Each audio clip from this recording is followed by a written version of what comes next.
চুপ থাকার অভ্যাস করেন, সবসময় কথা বলতে হবে না, মাঝে মাঝে চুপ থাকার অভ্যাস করেন। আমাদের একজন বরেন ওস্তাদ তিনি বলেন যে মুতাকাল্লিম হওয়ার যে খায়েশ, এটা একটা হৃদয়ের কলমের একটা রোগ। মুতাকাল্লিম হওয়ার যে খায়েশ মানুষের মধ্যে থাকে যে আমাকে সব বিষয়ে কথা বলতে হবে, এটা অন্তরের একটা রোগের নাম। তো এটা যদি একটা ইবাদত হয় তাহলে সিরাতের সুন্নতে আসতে হবে, আমরা এগ্রিত। ঠিক আছে।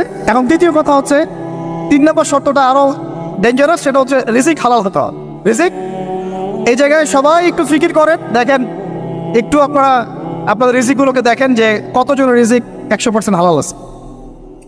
এগুলো আমাদের কিন্তু প্র্যাকটিক্যাল কথা, আমরা কিছু খালি তাত্ত্বিক কথা বলে চলে যাবো এমন না, প্র্যাকটিক্যালি ইমপ্লিমেন্টটা বেশি জরুরি। এখন আমি খুবই স্বপ্ন দেখছি, আমরা সবাই স্বপ্ন দেখছি যে আপনাদেরকে দিয়ে হবে ইনশাআল্লাহ।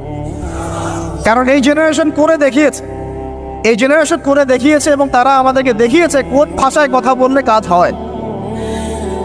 এতদিন তো আমরা বলে আসতাম, তো এই ভাষার কথা বললেই আপনারা আমাদেরকে অনেক ট্যাগ দিতেন। ঠিক আছে।